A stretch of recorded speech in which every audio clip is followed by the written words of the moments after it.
everybody. This is Ryan with Rigs of Death Metal. My guest today is Ron D. Rock of Loudstack and Ugertone, a slinger of all things digital and awesome in the metal songwriting realm. What's up, Ron? It's good, man. What's up? It's good to finally meet you, man. Yeah, absolutely. For those that may or may not know, we have several different product demos for both Ugertone and Loudstack, and actually, I'd say the majority of our demos, um, pretty much almost all of them feature uh MIDI file like drum performances on the because I do drum program with Easy Drummer, and even before we made contact with each other, I was using Ugertone MIDI files for the performances because they just sounded a little bit more realistic than some other MIDI file libraries that I was using, and that's no bullshit. I bought the almighty MIDI bundle. Is that what it's called? The MIDI pack, MIDI yes. pack. The Okay. almighty, yeah. Yeah, and it's whenever you buy it, it's laid out with all these different, subgenres of metal and rock and yeah. Crunk punk. Yeah, absolutely. And Loudstack is pretty much just a continuation of that and focusing more on MIDI and virtual drums. Is that right? Yeah, it's Loudstack is basically I decided to make a choice earlier this year to focus my MIDI production just exclusively under the Loudstack flag and because we made so many packs with Ugertone, I figured I kind of wanted to put more focus into certain things and just really like wanted to do something that we haven't really done with Ugertone and just kind of revisit some of those styles of music that we did with Ugertone and most of the like anyone who's ever bought the Black Metal Essentials, the first pack, that was actually recorded on one of those aero drums. So I didn't even have an E kit, so it's just like a bunch of like magician sticks. It was like weird things. I wonder what happened to that. I think the aero drums is still around, but that was less than ideal medium for making the MIDI drums. Even though it kind of like your like foot speed, actually I can play that like it was like Yeah. so I was able to fool it a little bit more. But yeah, that's what we did, and now I've slowly upgraded the kit pieces and the response and most importantly, I think I have a better idea what the hell am I doing with all this technology and like MIDI groups and kind of where the dynamics and the quantization and all that should be. So it's yeah, Loudstack is just hitting the ground running and doing a little bit uh things a little different, you know. And then and then the meanwhile, seems like Ugertone has been expanding a little bit more into the kind of guitar plug-in and guitar tone kind of territory. You want to talk about those a little bit? Sure. Yeah, we did the finally got the first edition of the Ugertone Ampson under the moniker Ampenstein out, which took forever. Not gonna lie. It's if there's one email that I remember getting pretty much on a weekly basis for the past 5 years for Ugertone was like, where's your Ampson? Because we first announced it, this must have been 2018 when we finally decided that okay, Vadim Taranov, he's a brilliant engineer. I call him the wizard because he's kind of like Dr. Sheldon Cooper. You don't really understand what he's saying half of the time, but because it's all so scientific Yeah. and stuff. So yeah, it finally came out after 5 6 years in development, and yeah, it's there. Hell yeah. Um, I still need to check it out. Um, one of my buddies actually picked it up. Shout out to Jason Baker or Jason Baker. Bang! Yeah, well, shout Yeah. out to Jason Becker too. He's sick, but Jason Baker, Okay. Yeah. Yeah. hell of a studio engineer. Um, but no, he absolutely loves it. He loves it for just the raw, nasty kind of tones. Yeah. And but uh, what um what are you using for the cab section? Did you guys make IRs to pair with that, or is it? Yeah. Yeah. That's what we. Actually, the IR section was the very last thing that was put in place because we. Well, I had a bunch of like different speakers, Mhm. like probably have like 20 different speakers, but and then I had a 1 by 12 sort of like a blank or like an empty that I would just load the different speaker into. But then I'm like, I really kind of have grown to like the 4 by 12 a little bit more because you get not just one, but like three other speakers that kind Yeah, of bleed into it. And that's like all those overtones and, just more life in it, sure. So we really wanted to make sure to get some of that. So I had to go and get myself a cab basically. And like, might as well buy a good one. So I ended up getting the Mesa rectifier standard slant Nice. 4 by 12. And then we just recorded, did a little bit of Fredman style, the two 57s, like one pointing at the center and the other Oh at the yeah. 55 degree, and did some of that and with some other mics as well. And I also captured a few of the 1 by 12s. I think there's a PV Sheffield and there's a Celestian Oh, excuse me. V type in there as well to kind of give you a little bit of, but it's that is something that we're looking to expand in the near future because it's for the average user, there's just not enough. As I was super curious to see if it was something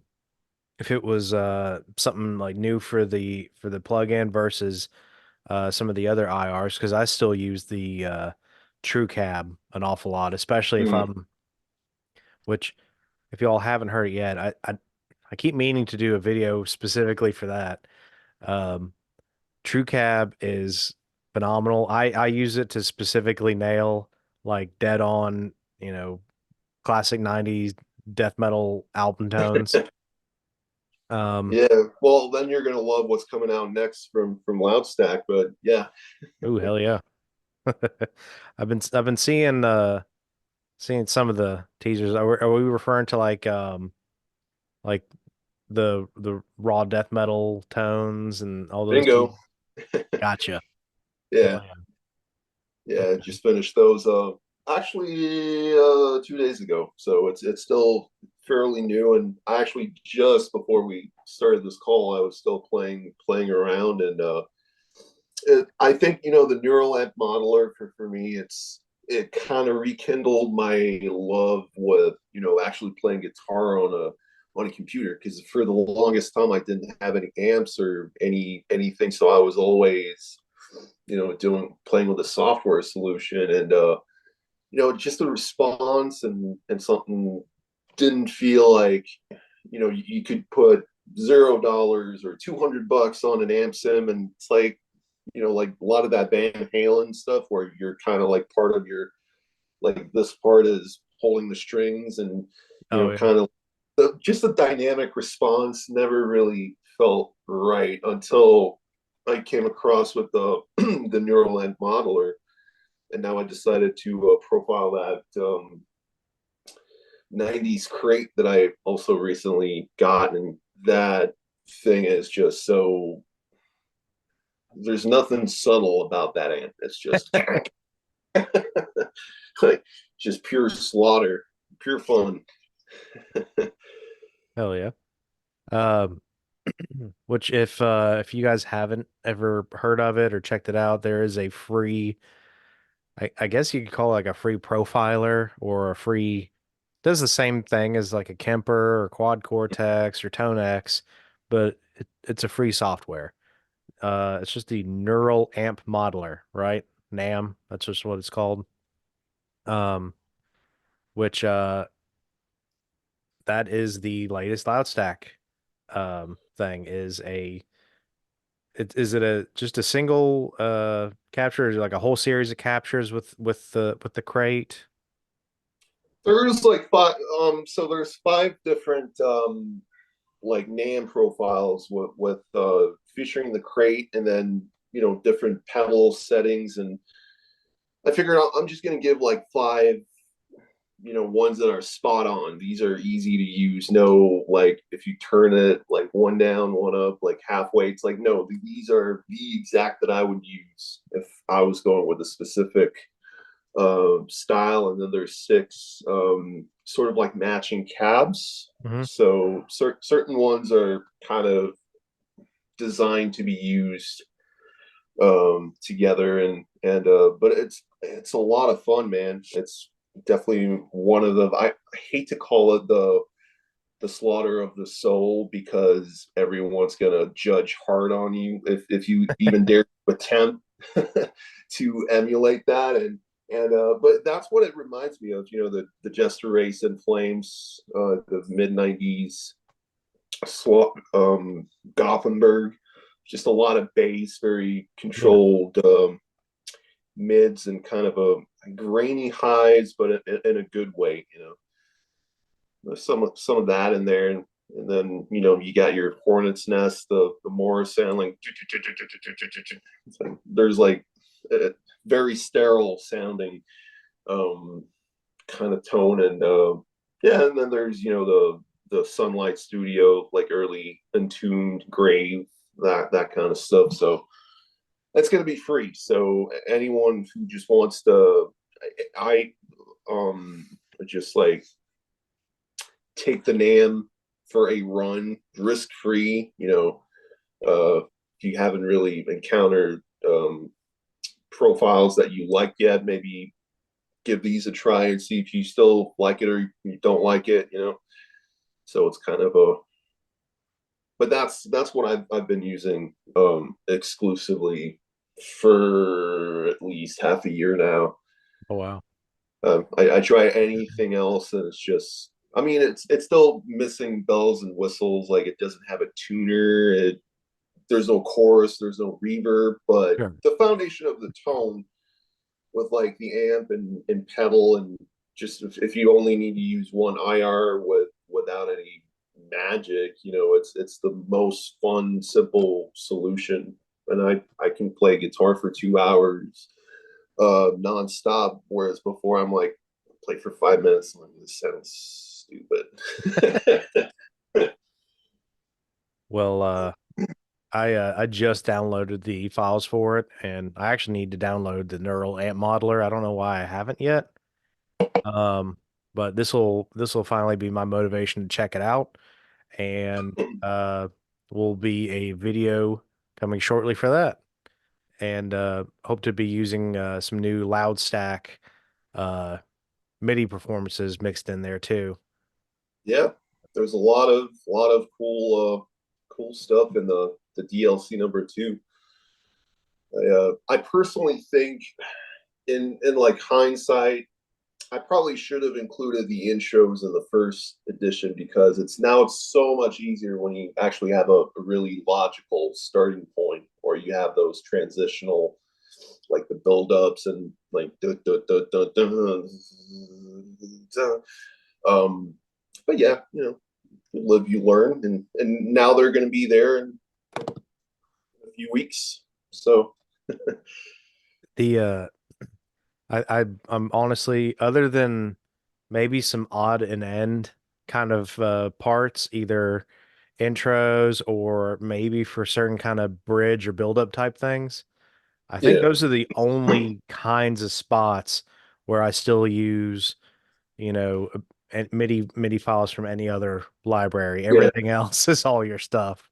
So Well, we're good now. thank you for the tip. I will change that for the DLC 3. There's definitely going to be more intros and all that kind of that are not beats and they're not fills, but they're like something in between, Yeah. transitional pieces or teasings or teasers, I as I uh kind I, of. I will put out like one little idea just as like a little nudge for sometime down the road. Uh some there's some beats in in the libraries that work really well for this now in the Ugertone grindcore pack, and then some of the death metal stuff, and like the Sufo waltz. That one works really well.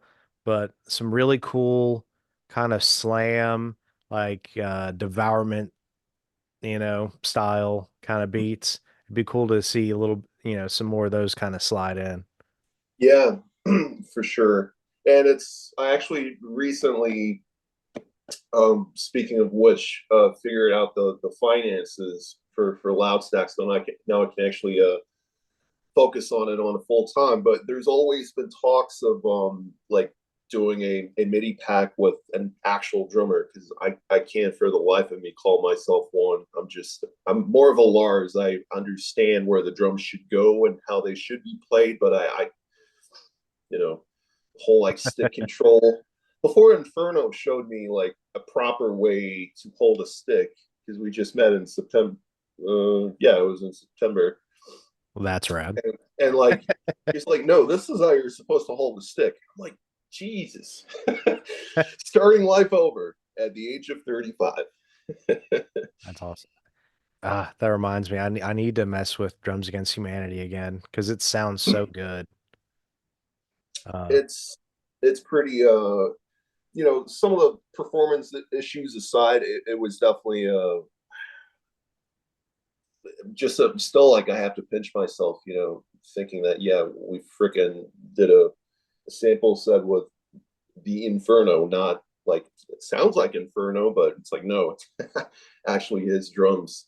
All the hits are played by him and stuff, and yeah, there's certainly a lot of cool gems in there. The actual snare from the album Apostasy. I know the guys don't really play that material live anymore, but he still had that snare, and I may have had something to do why it is in there because I kept saying like, "Nah, dude, Apostasy snare sounds like okay," and now it's there. dude, Apostasy was what got me into Behemoth, and And then went back further and delved into the whole catalog.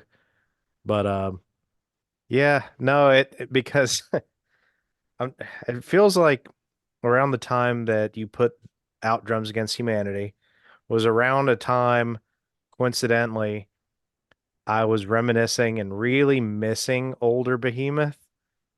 Um, Newer stuff's fine. I've kind of waned a little bit, but you know, the band has changed drastically. It's bound to happen. yeah, But so yeah, that it was what's I don't know what the word would be, serendipitous. I don't know. It was really funny timing whenever that came around. So definitely need to do some more with that and just go full blown old school Behemoth worship and yeah, with a demo track. yeah. It's certainly like some of the stuff. Like I think the cymbals and like you could have achieved a similar tone with something else before, but it's those toms that I think were toms like that are really unique for the Drums Against Humanity because he's got a very specific way of a hitting the toms and be like how they're tuned. Yeah. So they're and it's like the funny thing is I keep reading that Inferno is not like he doesn't play too hard, but it's like fuck man, that dude hits hard Yeah. live. Yeah. Because I was when they played in Detroit, and I was actually he did like a very short line check, And I don't like freaking sound like a cannon blast because I was like right next to him on stage during the this. Yeah, it's like he plays loud and he just knows how to hit the drums in a way that they resonate in an extremely evil sound. You know, that would be the best way to describe it. It looks like he doesn't really hit that hard, but it's like the motion is definitely there. Just just nails Yep. technique white just nails it. Yeah. Uh, And for a drummer who's never really taken any lessons, you know, it's like he just understands drums. Put it that way. that's wild to me. I don't know why. I just figured he'd be the opposite. He just strikes me that way, and I'm not sure why. Yeah. Which I mean, I know the other guys aren't, so I don't know why Yeah. I think it's one of those cases where you'll have a band that, as fantastic as the music is, it always seems like there's at least a member who, as far as just pure musicianship, they just kind of stand out to you. Yeah. I don't know why off the top of my head, Ryan Martini from Mudvayne comes to Mm. mind. It's like Mudvayne's like, yeah, it's whatever, it's a new metal band, but then they have like one of the best bass players ever kind of Oh, thing. for sure. Yeah. And it's like guys, even in like say Limp Bizkit, you know, the Yeah. musicianship and all that. And that's what a lot of people don't really realize. It's not the notes that you play on a record or live, but it's the ones you don't get to play, you know. So that's over the years is something that I've learned. You know, if you go, it's like, yeah, you play in a new metal band, you can't even freaking play a solo, and then it's like, yeah, watch this. It's like, yeah, Yeah, as if those guys that are world-class musicians don't know how to actually play. yeah, and it's like choose a simple style of music, and you'll have more fun on the road because you don't have to prepare yourself, and you could get by on because let's face it, like you're not gonna sleep well or eat well or keeping your mental health in line. You know, that's something that, being on tour isn't necessarily easy. Um, so if you only have to play or you could play, it makes a big difference. If it's a 68 day tour, US coast to coast, it makes a big difference at the end of the tour. Change gears here real quick to gear. Sure. Um, so as you said, you've been playing the crate and that whole setup. Guitar wise, what are you working with right now? So I've really been bonding with this Nuno Betancourt Washburn that I got from a pawn shop during 2020 because you can really travel or do anything else for that sake. So I'm like, I'm just gonna buy a new guitar and see if I like it. And first, I didn't like that guitar, but now it's been kind of growing on me. So that's what I've been using mostly. And then prior to that, my workhorse was a PRS, one of those standard SE second edition. I don't know standard what the SE stands for, but those PRS SE custom 24s. Yeah. A wonderful guitar, not a champion at any given genre, but it's a master. You can play jazz, you can play death metal, pretty much anything on a PRS up to like a B plus. But you're not going to get A plus on anything. But PRSs are extremely versatile. One of just the broad range of tones Right. and The old adage, jack of all trades, master of none, yeah, like that. yeah, basically. And then I do have one of those Line 6 Variacs. Oh, sick. Variacs. whatever the kind of that you can turn your guitar into a sitar, um, and like 12 string and all that kind of stuff in there. That I've been using, but it's a single coil, so that's more of like if I do the Dire Straits kind of stuff, or like the old school like guitar tones, and so that's what I've been using. Oh, and then also the Stephen Carpenter 8 string, which I think needs a new battery for the pickups, but it's Okay. that's kind of been my range. I might be looking for a Schecter Hellraiser for that drop C B kind of Yeah. stuff. That's the Yeah. only region where I'm still like missing. But after I just rewired the Digitech drop pedal into my setup, I've been like, yeah, this E flat tuned guitar can pretty much do it all. Right. So if you want to save a lot of money and just have one guitar or two guitars, one in the drop tuning and one in the standard tuning, the drop pedal is pretty damn awesome. And it also adds a little bit of boost into your tone, like sustain. And I can't really, it just sounds harder when you Yeah. don't have it on. Once you have it on, it's like, damn. I I've had one for a while and I don't know, I just always end up using it as like an Octaver or something, Yeah. which I mean it's fantastic for that too. Mm-hmm. Um you know what? I don't remember if I've tried to actually record while using it. Um I need to try that again. I think I did a long time ago when I was getting my guitar tones from like bias effects on an iPad into the Yeah. computer. The good old Uh, days. Yeah.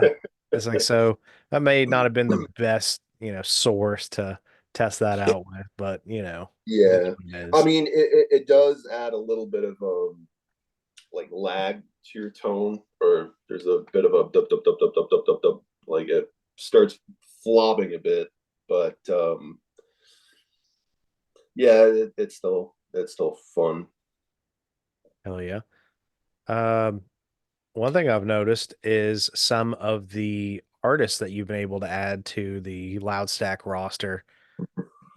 How'd you hook up? Like, I mean, we're talking like Carl Sanders of Nile. We got Vanek. I know not sure how to pronounce his name. Guitar player for uh, is it Death? Dieth? How how do you say his name Oh, again? yeah, Guillermo. Yeah. Um, Entombed AD. Yeah. Yeah, Um, so is it just kind of sending out messages just as like feelers, or have you got to meet any of these guys?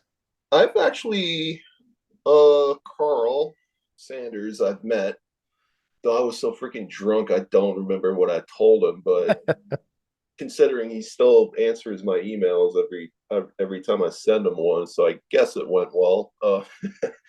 No, but like Carl's been Carl Sanders. First of all, he's been a supporter of Ubertone from very early on. I think can't remember which. I think it was a Northern Artillery drum. So that's kind of like 2018 or so. So that's how long Okay. he's been a supporter of my work, and it's just been he like I think he understands the ethos of what I'm trying to do, and sometimes I succeed, sometimes I don't. And but yeah, Carl's been a really kind of like his opinion is kind of like the stamp of approval for me. Like I'm doing something right, because he will tell you if it's bullshit. He has no trouble saying if something sucks. So I guess I've been on a right path, because there's been very few occasions where it's like, just scratch that, wrong. So I'm gonna go ahead and assume his main product that he's using is probably a lot of the death metal oriented MIDI files. Yep. Yeah. Yeah. It's, well, you'll hear on the new record. I think it's they've used a good number of my MIDI on the to write the new record. Obviously, it's George Sure. playing Yeah. playing, but which I sometimes like entertain myself with the thought of like, yeah, George Colias might have to learn this fill or something. You know, I don't know That is if that cool. is the case at all, but it certainly makes it all worthwhile knowing that Nile, you know they I mean, they're still going to make a record, but it's like to make a band that tours as heavily as them, writing a record is not, because when you're writing, you can't play shows, and when you don't play shows, you don't get the money. So it's you kind of can write for too long, and so it's if there's tools that can help bands like Nile to streamline their process and make the most out of the time that they have for writing. It's very humbling Yeah. to be just a tiny part of it. Which on top of them, just tons of glowing endorsements. Because I've every time I see a different post pop up, I don't know. I get kind of stoked because um I'm trying to remember. I know I found Ugertone through the YouTuber Simon Smith, the Mm-hmm. English guitar player. Yeah. He was doing a video for Cult Drums 2 when it came out, I think. Yeah, And I was like, oh, okay, a tune track alternative. It's like yeah, finally, because that's all it was. And yeah, it just I'm not gonna lie, just the prices alone intrigued me. Much more affordable, and I had music to write and not as much to spend. Um, but yeah, for about what you would pay for an average like expansion on TuneTrack, you can pretty much get in the entire MIDI library. So if you have samples you at least like, you're pretty much set. Um, it's just kind of all icing on top of the cake from this point on. But yeah. And that's what the thing with Loudstack was as well. That I just kind of want to do like a one big chunk of MIDI groups, because I could have sold the death metal portion for $5, but I'm like, I'll just keep this under the one umbrella and try to grow this. And now I've also price locked it to $69. Maybe that's a lot, maybe that's little, maybe that's something, but it's like, yeah, $69 and you're hooked for life. yeah, Although the metal grooves that I will ever make myself will be added into it as I go. And now there's still ground to cover, so I'm not struggling with new ideas and new styles and stuff. But yeah, that's what I use personally. yeah. Which I do think it's pretty cool to I like how you always phrase it as DLC, you know, Yeah, uh, about the price I of just I had to call it something. sure, no. But I don't know. It doesn't I like the one-time fee locked in and then you just continuously put out put out content for Loudstack as opposed to I don't, some of these digital marketing uh companies. It seems like so many of them are trying to switch to a subscription-based service. It's like even if you just use the same handful of things over and over again, you're going to keep paying out, for whatever. And I don't know. I don't, I could be in the minority on that, but I, I don't know why anybody would want that.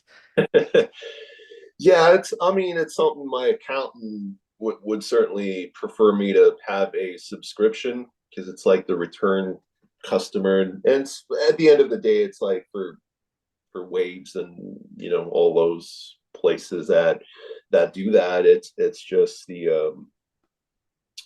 it's money. Yeah. And I'm I'm not saying it's never going to happen for Loudstack, but I personally just prefer that, you buy it once, and I'll try to create something else that might be, worth revisiting Yeah. and stuff. Because I don't really do this for the money. Certainly, if you don't ever get paid for anything you do, then it's like I don't know how you're going to live in Right. a house or pay your taxes or be a productive member of the society. But I think it's, you know, the honor system or something, if you like something, someone's gonna, make it worth your while, or Yeah, absolutely. and that's kind of my, don't get me wrong, I love money. Money's cool. It can buy a lot of cool things, but I've also been through a period of time where it's in the 2020 when the lockdowns happened, like Ugertone did really good during that time. Like I was financially in a place where I thought I was happy, but turns out I wasn't. It was actually the worst. I was wealthier than I ever was in my life, and I wasn't happy. Hmm. So I've learned from that it's like money's not a good motivator.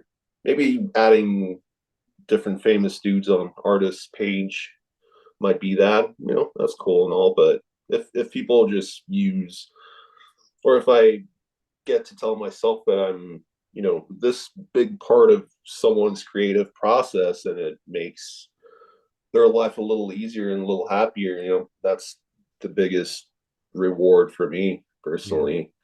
And I get to do what I like to do. I mean, I could, if I really wanted to make money, I'd probably make some Billie Eilish ukulele covers and charge $500 for a feature. But it's, the problem is you have to make that, to make the Yeah. money. So Right. Well, I kind of want to give people, because if they're watching this, they're probably already at least semi familiar with your brands and all that. Um, I'd like to kind of redirect it and go over like your background a little bit and give people a little bit of insight to the guy putting out all this awesome the hell is digital Ron B. content. Rock? So, yeah, what kind of got you started into music? Because uh, just from, following you on social media for a little while and talking to you and seeing out the wide uh swath of music related content Yeah. that you've put out, you seem to have a pretty diverse background. So yeah, like where did it begin? Well, I was born September 11th, out of all the dates of September, in 1988 in a small town in southeastern Finland, which is over in Europe, right next to the border of Russia. Um, and my dad is still a musician, and my grandfather was also a musician. Um, Before that, I don't really know if there were other musicians before them, but it's one of those cliche things of saying that, I didn't choose music, music chose me. I like it. It was just my dad was doing like it's kind of like a heartland rock thing in Finland, like a lot of that John Mellencamp type of like blue collar boots, acoustic guitar um kind of thing. So that's something that I definitely grew up with, because they were playing a lot of shows back then, and there's always music at home, and then the other was definitely, it was called radio pop, back in the day, but by like today's standards it would be referred to as a rhythm and blues, like Bonnie Raitt and Bruce Hornsby and who's that? Delbert McClinton. If you like any '80s movie, like there's always that kind of like Oh saxophone, yeah. and Yeah, yeah, yeah. shit, the movie Groundhog Day. That Okay. time, baby, I'm your weatherman.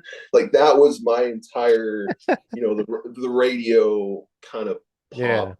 That was AOR, whatever you want to call it. So that was a big part of. And I guess like that's where the my sense of and love for the melody comes from. That's why I'm having harder time listening to the modern music because it's called the hook. It's not like a cohesive, you know, melodies, passages Yeah. being sewn together.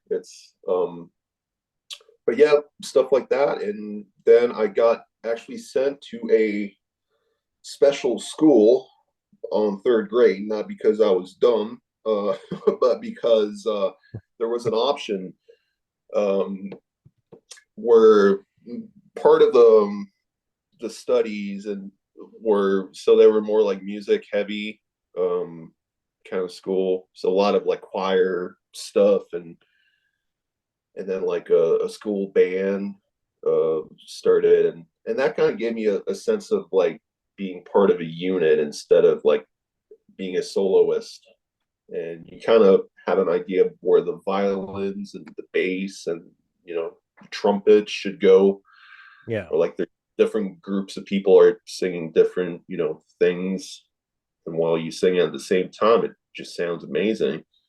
um Right. and so kind of the I was fortunate enough to learn the big picture very early on, and yeah, that's essentially I started, I think it was 98 or no, 97 I started learning drums, and 98 I picked up the guitar, so I was really young. Okay. Um, when you picked up the guitar, what was, would you say it was kind of the Heartland rock, or what was like the final straw where it's like, I need to learn guitar. Like, uh, it was so the first record that I ever got as a Christmas present was John Fogerty's Blue Moon Swamp, okay. which came out in 97, 98, around that time. And he was posing in some sort of liquid from his waist down on the cover with a Strat. I'm like, that's the coolest freaking guitar ever. And then the first song of the album is actually the first song I ever learned on a guitar, and it's called Southern Streamline by John Fogerty. It's a very like Yeah. country-ish, and now that I look back to the song, there's all sorts of different like doggerel licks and very cool, but I just like learned the basic chords of it, which I think Sure. there's like three of them in the whole song. um but that was yeah, I think where the whole like guitar made sense, and the whole like metal stuff didn't. Well, it wasn't like much later, but I didn't learn guitar with like distortion on it. I learned the clean, When, like I'm sorry, go ahead. yeah, like more of the chord based that I wanted the guitar to make sense like chord wise before I ever try to play any riffs or passages or scales or any of that stuff. So So basically, you took your time and learned how to play guitar in the correct order, as opposed to diving headfirst into trying to butcher Master of Puppets on your first day. well, put it this way, I some years later when I started forming the first bands, and then the guys who took like, yeah, I'm gonna learn the Trooper by Iron Maiden first instead of the chords, I kind of it made me appreciate my choice a bit more of like trying to understand the instrument and what you can really where the money is in the guitar. It's not in the crazy scales but Yeah. it's like your ability to drive different chords together, I guess. Yeah. I was somewhere, my playing with somewhere in the middle. Like I had a good guitar teacher, Hmm. two good guitar teachers my first few years, and they definitely pushed me into the right way with foundationally, but then I would also be trying to learn different rock and metal songs and stuff like Mm. that. So I don't know. I fell somewhere in between, I guess, but Yeah. um, I will say it does feel like, which I started playing when I was like 13 going on 14 and I'm like 32 now. I feel like just in the last uh, honestly last few years just where I've been able to sit and write and record at home a lot more and I'm getting the immediate feedback of hearing my songs. Am I Mm. really getting an ear for how chords should sound and progress throughout a song, not just string together riffs that sound cool together or that Yeah. might be in the same key together, but Mm. actually, taking an idea and evolving it uh, throughout a song based off of an idea of just a simple chord progression. And Yeah. it does make a huge difference in making the song sound coherent all the way through. But so Yep. I totally get what you're saying there.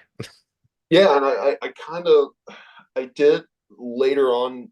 I did get a teacher who was trying to like put me through this like Berkeley School of Music fusion guitar, and so that's probably when I hear this modern gent stuff and a lot of Yeah. that clean like tapping stuff. It's like those are all the phrases from there. You know, it's you guys just found a cooler way to use them instead of like car commercials.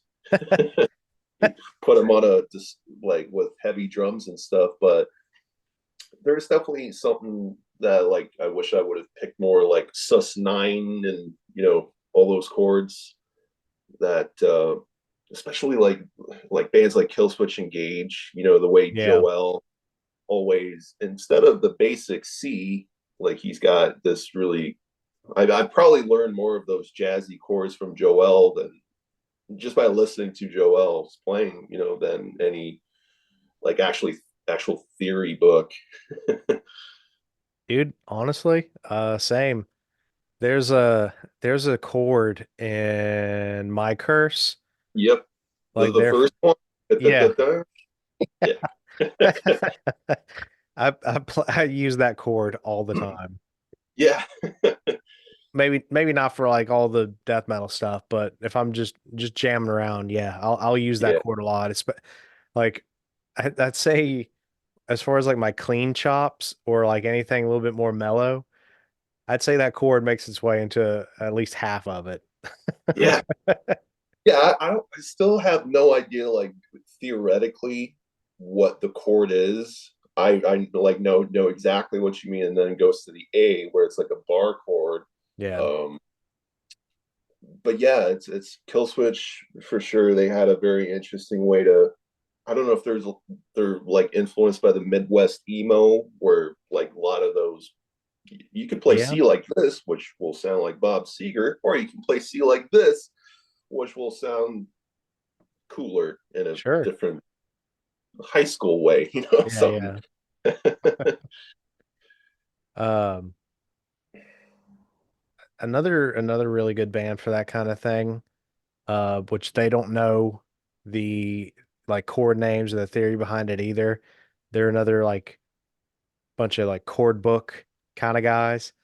Opeth for sure. Hmm. Like there's an old guitar lesson with Michael Lakerfeld. I can't remember what song it was. It was one of the classics, but I don't remember which one. And he's like, "Oh yeah, this is my favorite chord." And they're like, "Oh, what chord is that?" I have no idea.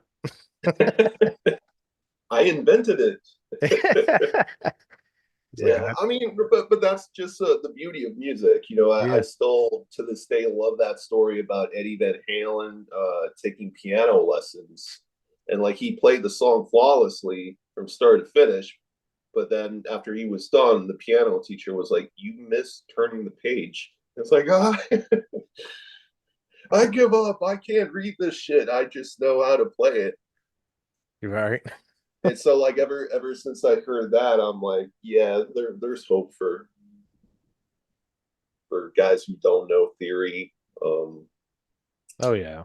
then there's part of me that kind of wishes that I could be like Kiko Loureiro, like, oh, that's a Phrygian. It's like, yeah, what you just played was a Hungarian gypsy minor scale in D. Like, cool. It yeah, it the the broader vocabulary is what I would the best way I could describe it. It's like as I'm sitting here struggling for words, it's Yeah, it's the difference between having a regular conversation versus listening to, I don't know, an astrophysicist give an entire lesson or something like that, using uh words and concepts that you didn't even know existed. yeah. And it's like, okay, I don't know anything. But Yeah, yeah. it's and I guess like that in a sense, like the more theory you know, um, I'm always kind of just like I don't want to be able to recite my DNA or read my personality profile and whatever like um whatever the brain waves are, a brain scan or something. Like I just like if somebody says like play a C dominant with a sustained nine, that tells me nothing. But Yeah. assume let's just for the fuck of it say that sounds like okay, you're at a beach club in Marseille and the year is 1942 and it's September, then I know exactly what it sounds like. I've got this you can go as crazy. And I actually just saw this former guitar player from Morris Principium Est, Andy Gillian. Oh yeah. He did sort of what a similar thing where he used Chat GPT to create like a film idea, and then he just created this amazing Huh. thing out of scratch. But it was the same thing. Like he just like okay, it's a abandoned lighthouse where the lighthouse keeper goes a little nutty, and he just Oh, created on the spot. And I'm like, see, that's in my books, that's the raw talent that I will always salute. that is pretty sick. I I'll have to find that because I used to watch all kinds of his stuff. I really liked his old band, and I followed his solo stuff for a minute, and hadn't seen anything for a while. Kind of forgot about him until you mentioned him just now. Yeah, and he's definitely one of the funniest guys in metal. His sense of humor is very it's matching mine. All those weird. So I find it very entertaining to watch him do that because it's like he just gets the joke and Yeah. like extremely talented guy. And I think he lives in Australia or has been living in Australia for years now. And so yeah, he's still doing content, but at the same time, like I used to see more of it and Yeah. now a little less of it. But his like the tour diaries and they're just hilarious. Yeah. Um, recently saw what I'm trying to remember who it was. Recently saw that you were at a hardcore show. Yeah, Um, and I was like, okay, yeah, that makes sense with some of the beats and stuff. Yeah. Um, which spoke to me a little bit because where I, kind of came of age around the area I grew up in, not nearly as much of a metal scene as there was more of like a punk and hardcore scene. And I was kind of always the metal kid in the group, yeah. but I got the pit and did spin kicks and all that crap with everyone else. So, um, what were some of the what were some of the first hardcore bands that you got into, or the first show that you can remember? Early new millennium would be first bands that I got into must have been Agnostic Front and Suicidal Tendencies. And then it kind of did a weird spin. Like I was really into the bands that kind of sound like Anthrax almost. Because Okay. I knew punk, but I was unable to distinguish the thrash metal and the punk from hardcore kind of. So then I did a loop of like the MySpace era where it's Mhm. like the metalcore and hardcore Yeah. for a moment were kind of the same thing. Like Shattered Realm would play a show with Killswitch and that kind of stuff. Yeah. But then from there it was free fall into the world of hardcore from that point on. I don't know. I guess it was just the intensity and like the street poetry because I've never really been that much into hip hop. Like I Yeah. listened to the late '80s, early '90s classics, but other than that, I it hasn't really spoken to me. But like hardcore kind of filled that void where it's like, yeah, I'm pissed off. This is just like ignorant, dumb caveman kind of macho. Yeah. Um, but I still love that stuff. I in October, November, I went to see Fury of Five, the legendary New Jersey band that played a show in Detroit, and cool guys, and but they're freaking real. Like Stickman from Fury of Five, the singer, like he is what he sings about. It's just undeniable when you talk to him. Like this guy has lived through what he sings about. So it kind of, yep. See, I knew it was authentic. Oh yeah. But and their lyrics, especially like, "This is what's up, come and get it." Hmm.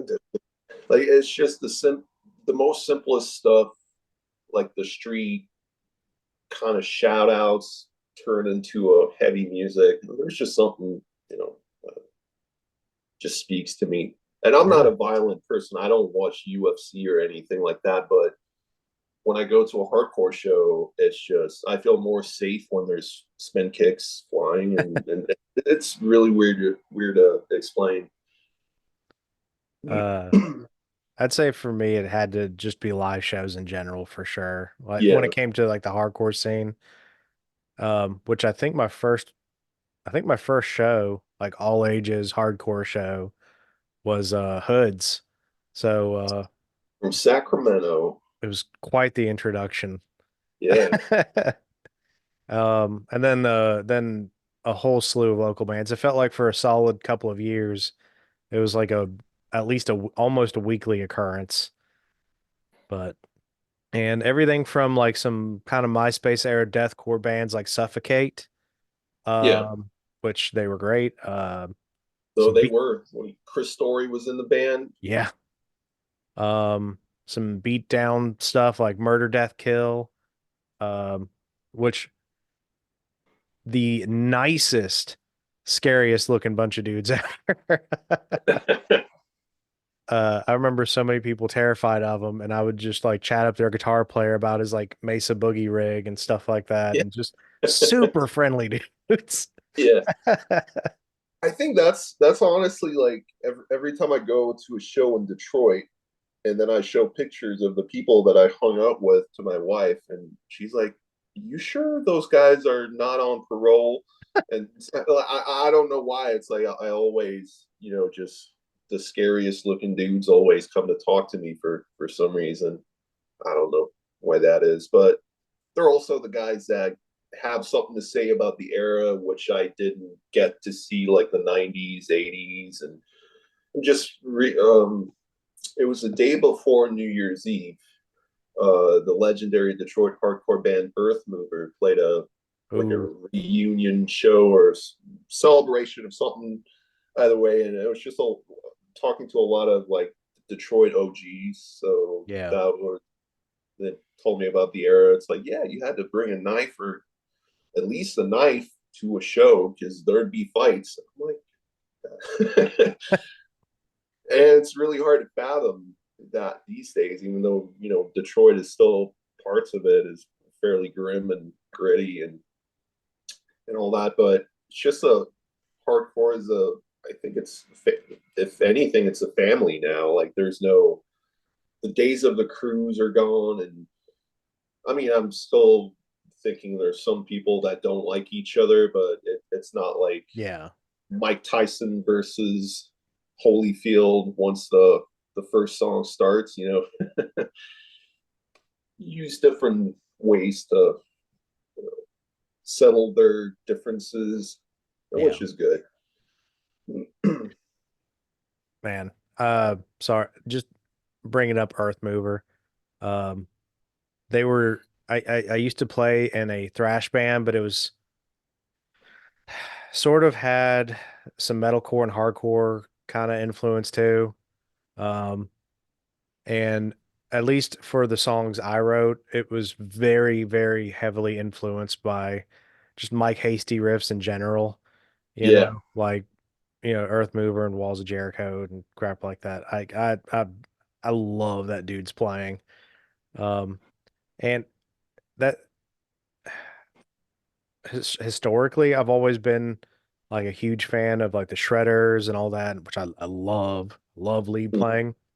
But as far as just pure riffs, there's so many dudes in hardcore that are just fucking riff gods. yeah. But And you can like from like watching Earth Mover, like you could say like, yeah, these dudes like kept playing in bands and touring, full time, and it was just so like you can just sense it when the guys like they can talk about football 5 seconds before they go on stage, plug it in, and play flawlessly. yeah, Like it's not like you don't have to be Ingy Malmsteen to really show who's the boss. It could be just yeah, so that's definitely and also notingly like Cola's life now that Jeff has returned to the band. They're really tight. Like once you see it, and hopefully the rest of the U.S. and hopefully even Europe will get to see them live soon. It's they're you would never believe that Jeff was away for he is in his element when he's on stage, and it's just a yeah. very tight band live. Hell It's yeah. the best way I can put it. Just revered, you just have to respect it.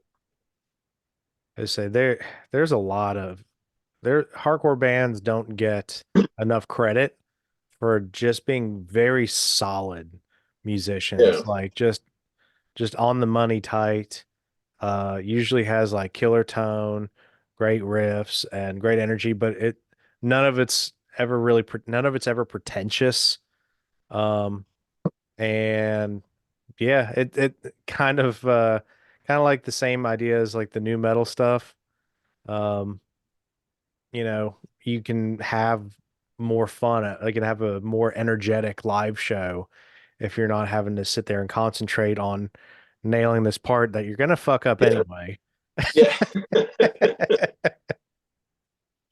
But which was funny. Same band I mentioned before.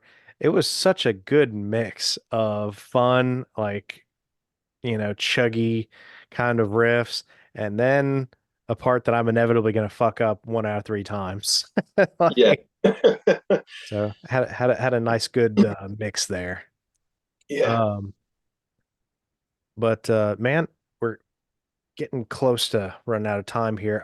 There is one more topic I always like to go over with our guests, and I always like to ask everybody their top 4 death metal bands and or albums. Death metal. Well, number one for me would have to be Chris Barnes era Cannibal. I Okay. just can't deny that I'm a big fan of that. I do like Corpse Grinder era, and they definitely melted my face. Saw them live with Mayhem, and I think that was also in September. Went to a lot of Yeah. shows in September. But yeah, it's just something like the way the kick drums and the Webster's bass and then Burns's vocals, like together they kind of sound like a frog, but it's like I don't know. It's Tom of the Mutilated would have to be probably my favorite. It's a tosser between that and the Bleeding, but that would be number one for sure. I would have to say Individual Thought Patterns by Death. There's just something again, like it's not the fan favorite, just like Tomb of the Mutilated is always kind of, it's up there, but it's never the number one. But for me, like something, the stars align perfectly on the Individual Thought Patterns. Whether it's the mixing, the songs. I Yeah. still listen to The Philosopher. I watch the video when I have my Thirsty Thursdays or something, like need an accomplishment drinking session. The Philosopher will always be one of the songs that I play, and it's like other great jams on that record, which I can't remember on top of my head, but that would be one. See, death metal, eh? Oh, Despise the Sun by Suffocation, Oh, another, okay. and that was actually one of the last albums that Scott Burns ever engineered. Oh, I Shortly didn't know after that. he was like, fuck this death metal, fuck this engineering thing, and he just switched careers. But that is Despise the Sun, and especially the Catatonia on that EP is just death metal can't get much better than that. And number four, see, now everyone's like, does he even know death metal? Hey, everybody, and I mean almost everybody gets hung up on number four. And I don't know what it is. It's just that's always the hard one. Uh, which so far we've got some pretty good picks and individual thought patterns. I don't think that one's like by any stretch like a hot take or like a deep cut or nothing like that. Super popular album. That was my favorite for a long time, but it goes back and forth, you know. Um, but Despise the Sun, very I think that's always like Suffocation's most underrated album. I think that a lot of people would agree there. And Yeah. then Barnes and Corpse, like that's like the old, you know, divisive one. Yeah. I love them both. It's hard for me to pick. I actually used to hate Barnes era. I I Really? I had like a weird I just had like a thing against Chris Barnes specifically, but it was my hatred over very specific 6 Feet Under songs. Like I hated which his vocals do ruin a lot of really great songs from 6 Feet Under. I'm I'll throw that out there now. It'll be killer songs and then he'll just do something goofy. And but back in the day, that shit's golden and completely untouchable. Yeah. I do actually have a funny a memory from saying Chris Barnes vocals. I think, you know, it's not the same voice it used to be in the early 90s, but he did one album with the Finnish Torture Killer, and I remember we were on tour somewhere, and then that was right around the time when, this is not a joke. He actually sung on a Torture Killer record, and our singer at the time, he kept looping this one section. I'm sorry, Toby. My dog saying it's time. But yeah, he kept looping this one section. I can't say which song it was, or even, but it's like, I'm not a man, I'm a fucking beast. And when you listen to, like, he was drunk and he was just kept playing over and over like 20 times, and it's like, yeah, then I could kind of relate to that, being a little done for with Chris Barnes's voice for the day. And then Yeah. I think we played a show where like it was 50 people, which in a small venue is an okay, turnout. But then our bass player said something stupid to the on the mic, and then they all fled, and then it was like sound check for the rest of the show. Yeah. I Um, also I will add before people start like blowing me up in the comments for 6 Feet Under. Um, I was listening to Undead like last week. Um, which is kind of like the Chimera album, like when they basically had three members all from Chimera just for that one album, and then maybe a show or two. But no, 6 Feet Under consistently has like the best group of musicians, and then just Lord Marco. yeah, oh yeah. But yeah, anyway, Yeah. Six Oh, Feet actually, Under, they're mostly good. yeah, absolutely. I think I just thought of the number four. If I'm like just basing it off of the amount of time that I've listened to the album, Sure. that would have to be Organic Hallucinosis by Decapitated. Yes. Because Killer, that's killer the album. Day 69 is one of those like earworms that Yeah. the only way I will ever get rid of it will be when I'm dead. But it's like